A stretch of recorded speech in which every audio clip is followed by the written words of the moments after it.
Hello दोस्तों, नमस्ते। कैसे हैं आप सब? आई होप आप सब ठीक होंगे। आज की कहानी है दुर्व्यवहार। कहानी को पूरा सुने। अच्छी लगे तो लाइक, शेयर और चैनल को सब्सक्राइब करना ना भूलें। धन्यवाद। महेश जी के दो बेटे थे। दोनों बेटे अपने पिताजी का बहुत ख्याल रखते थे। महेश जी की पत्नी बहुत पहले ही इस दुनिया से चल बसी थी। महेश जी ने बच्चों की देखभाल बहुत अच्छे से की थी। सोहन और रोहन अपने पिता का बहुत ख्याल रखते थे। रोहन की शादी हो गई थी। रोहन की पत्नी एक चालाक औरत थी। जब तक रोहन और सोहन घर पर होते, उसका मिजाज बहुत अच्छा होता। लेकिन उनके ऑफिस निकल जाते ही वो गिरगिट की तरह रंग बदल देती थी। जब दोनों बेटे ऑफिस के लिए जल्दी में निकले, तो महेश जी ने आज हिचकिचाते हुए टोक लिया। हाँ पापा, बोलिए। कुछ चाहिए क्या आपको? सोहन रुक गया और रोहन निकल गया। वो मेरे जूते थोड़े फट गए हैं। अरे पापा, तो नए ले आओ। रिया भाभी, आज पापा के लिए नए जूते ले लीजिएगा। अपनी भाभी रिया को आवाज़ लगाते हुए सोहन बोला। ज़रा देख लेना भाभी, पापा को क्या चाहिए, तुम ला देना। अभी हम लोगों को देर हो रही है, कहकर रोहन और सोहन जल्दी में घर से निकल गए। रिया ने कड़ी नज़रों से अपने ससुर को देखा। आपको इतना भी नहीं पता कि घर से बाहर जाते हुए किसी को टोकना नहीं चाहिए? क्या हो गया है आपके जूतों को? सारा दिन आप घर पर ही पड़े रहते हैं, फिर भी नए जूते चाहिए।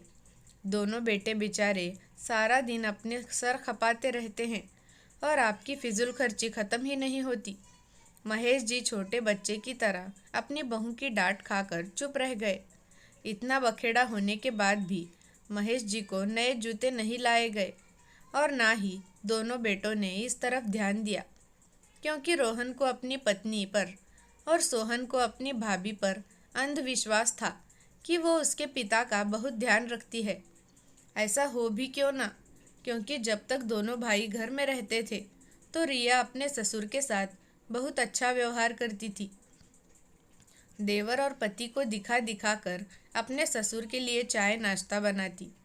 इस विश्वास में आकर ही घर की सारी बागडोर रोहन ने अपनी पत्नी रिया के हाथ में सौंप रखी थी।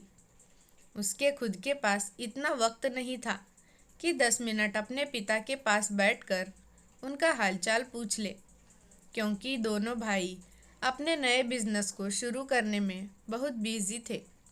उनके पास 2 घड़ी बैठने को भी फुर्सत नहीं थी। इसलिए दोनों भाई रिया के दोहरे चेहरे से अनजान थे। दोनों बेटों के घर आने से पहले ही रिया अपने ससुर को खाना खिला के रूम में भेज देती थी।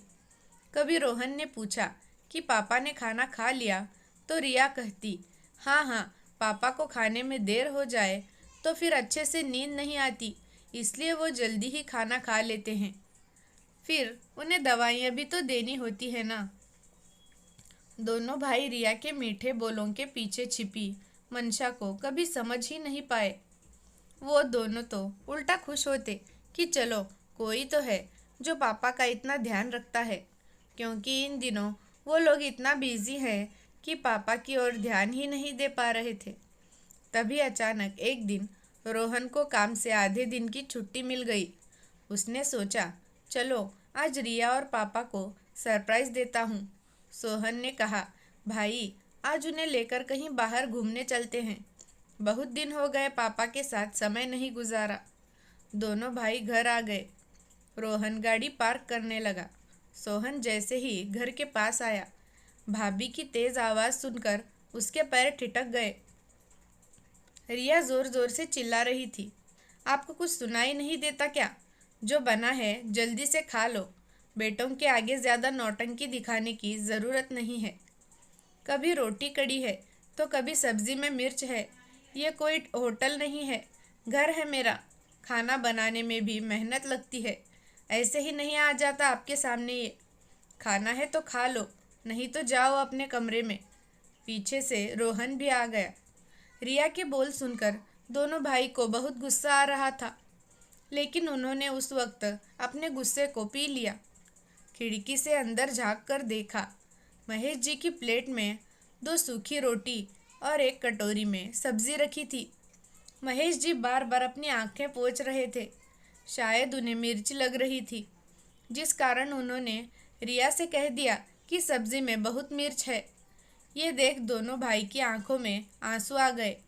उनको तो विश्वास था कि रिया उनके पापा का बहुत अच्छे से ख्याल रखती है, लेकिन यहाँ तो कुछ और ही है।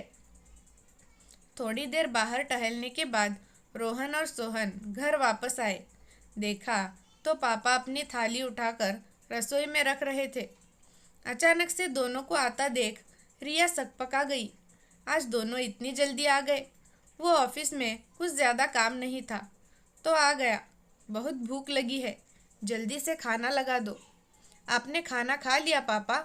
अपने पिता की ओर देखते हुए पूछा।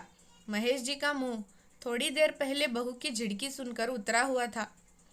वो कुछ बोलते उससे पहले ही रिया बोल पड़ी।